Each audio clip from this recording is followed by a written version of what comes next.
Hello and welcome to the NRP 62 studio. Smart materials are on everyone's lips, but what does it actually mean? We will ask the president of the National Research Programme Smart Materials. Professor Schlappbach, what are smart materials? All materials have properties and functions.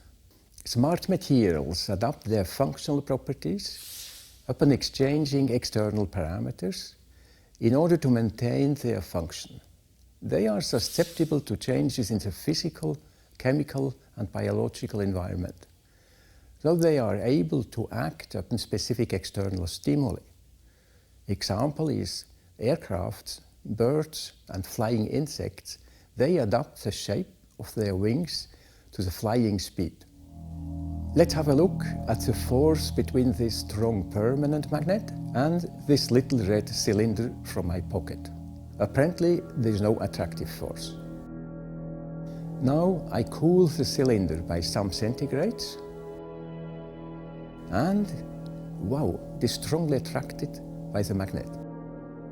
And the effect is reversible. Upon exposure of the red cylinder to the heat of that halogen lamp, the attractive force disappears again. You know, innovation is the key to a novel technology. An innovation process starts when researchers ask fundamental questions such as, could it be possible to coat implants with smart carriers so that they can deliver their antibacterial effect directly, but only when and where an inflammation is detected? When I drive my car, I always wonder if driving could be more environmentally friendly by means of an intelligent catalyst. Researchers choose different ways to pursue their visions. One way is to combine known effects with known technology in novel fashion. Professor Michael de Wild from the University of Applied Sciences of Northwestern Switzerland took powders of shaped memory metal and built responsive implants by 3D stereolithography, which involves a laser that melts the powders into precise structures. His colleagues from the University Hospital of Basel now examine these structures for their ability as smart implants. Other researchers embarked on more unusual journeys of discovery. EPFL Professor Damjanovic looked deeper into the different contributions to the piezoelectric effect. He found new ways to piezoelectric properties and quite unexpectedly uncovered a symmetry breaking process, changing the way one looks at lead-free piezoelectrics. These examples show how interesting the last 5 years have been. An array of exciting new insights is the result of NRP 62 research. In an interdisciplinary approach, Till Sachser, Bert Müller and Andreas Zumbö from the Universities of Geneva, Basel and Freiburg realized a specific coronary vasodilator with nanocontainers. The vasodilator releases its cargo of blood vessel opening drugs only at locations where atherosclerotic constriction is present. This intelligent system will effectively fight atherosclerosis, which is today's leading cause of death. Professor Wolfgang Meyer and his team at the University of Basel immobilized block copolymer membranes to solid surfaces and nanoreactors. This approach provided new types of responsive biosensor systems with enhanced stability and active surfaces that allow the local production of bioactive compounds. In addition to the application-oriented technologies, the program also boasts some groundbreaking basic science results. The project Functional Organic and Organometallic Materials for Molecular Electronic Applications serves as an example. Professor Meyer explains. These findings open the door to molecular electronics, where the structure sizes differ largely from today's electronics. Lines and structures on actual chips are 1,000 times smaller than the diameter of a human hair. Molecular devices are even about 1 million times smaller, but they still have the structural diversity required to design their electronic function. This opens not only new horizons in computing with smaller and faster functional units, but also might reduce the costs of future integrated circuits. Professor Heinz Berke from the University of Zurich explored the correlation between molecular structure and electronic properties of molybdenum complexes. These novel functional smart molecules can be electrically addressed by 2 gold electrodes without the need of an additional gate electrode. Dr. Heike Riel from IBM Zurich, one of the industry partners of NRP 62, developed the molybdenum systems in collaboration with Professor Berke. Dr. Riel, what could you tell us about these novel molecules? In the first phase of the project, we have demonstrated conductance switching in single molecule measurements. This switching originates from the intrinsic molecular functionality, in this case, the redox functionality of the transitional metal complexes. The molecules were contacted by 2 gold electrodes, and there is no need for a gate to make them switch. This switching is reversible, reproducible, and controllable, and thus very appealing for future memory applications. This new class of redox-active organometallic molecules is very promising for future molecular electronics applications. Dr. Riel, we thank you very much for the statement. Here are 2 more comments from industry. Materials with novel properties and intelligent combinations thereof are key to innovation for the Swiss industry, including the chemical industry. The National Research Programme 62 has opened many new fields in smart materials which are of high interest to me and my actual work, such as materials for electronic and optical applications, bio-inspired mechanically responsive polymer nanocomposite, smart vesicles, and many more. The project results have been exposed to industry in several technology apéros, where I learned a lot about these new materials and its properties. For me, it also presented an excellent occasion to meet all experts from face to face and have intensive, good discussions. Thanks to the National Research Programme on Smart Materials, we had the unique opportunity to make contact with projects which are very exciting for industry.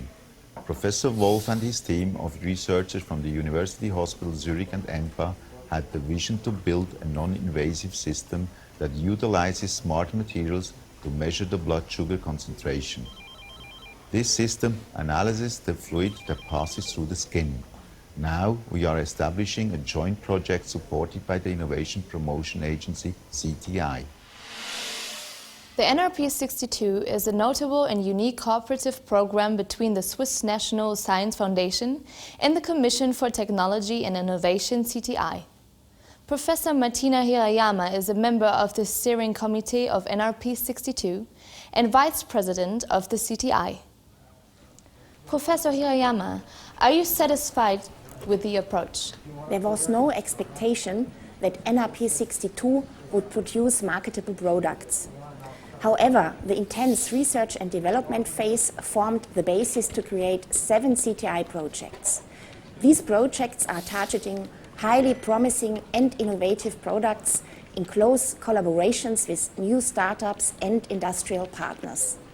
In this sense, NRP 62 has become a reference model for a successful collaboration between SNSF and CTI.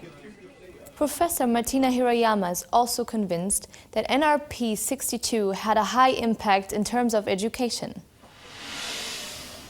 NRP 62 addressed researchers from natural and engineering sciences as well as from life sciences. Students from physics, chemistry, material science, biology, pharmaceutics, medicine, environmental science and engineering, mechanical engineering, and electrical engineering have learned on the job how important interdisciplinary approaches are to science and technology. The enthusiasm of our students at the universities and the universities of applied sciences is also worth mentioning. Here are some of the students' statements. I had a great time doing my PhD and was really grateful to have had the opportunity to conduct my research within such a supportive framework. I profited from the joint interdisciplinary training for young scientists in material sciences at the University of Lugano and in Merton. I was also delighted when I found out I had won the NRP 62 PhD prize, which funded a 1-year postdoc at the Stevens Group, Imperial College, London. My best moment was when we deciphered the self-assembly process of our vesicles. This was during the microscopy session when an unfinished compound suddenly appeared on the screen. This revealed to us the unknown intermediate step. This realization became the baseline in my thesis and was a leap forward in our project. Looking back at the program, Professor Louis Schlappbach, president of the steering committee, is very enthusiastic. The expectations were high when the program started 5 years ago. Professor Schlappbach, how do you rate the program's success? The National Research Programme 62 pursued a twofold goal: to encourage scientific research in an emergent field for Switzerland, including the transfer of results to innovation, and to promote the education and career of young scientists needed in the field. We encourage projects with high potential for industrial application, as well as exploratory projects. Knowledge in solid-state science and high-level understanding of the physical, chemical or biological phenomena has always been a prerequisite for our research. I was surprised to see some visionary projects unexpectedly developing into real shooting stars. Often I thought, that project is never going to make it, and all of a sudden it achieved its far outreaching objectives and attracted industrial interest. On the other hand, some promising projects never met our high expectations. We are particularly proud of the successful transfer of scientific results elaborated in the first phase, use-inspired work, into research and development projects with focus on CTI-promoted innovation, startup formation and interdisciplinary collaboration. That cooperation between National Science Foundation and CTI made the program stronger. And in addition, higher education is a noble task. We are proud to have created 20 PhDs. Professor Schlappbach, thank you. You're welcome. Dear audience, we hope that this video has arisen your interest in the approach, the scientific results, and the outreach of National Research Programme NRP 62 Smart Materials. We thank you very much for your attention. We will keep you informed. Goodbye.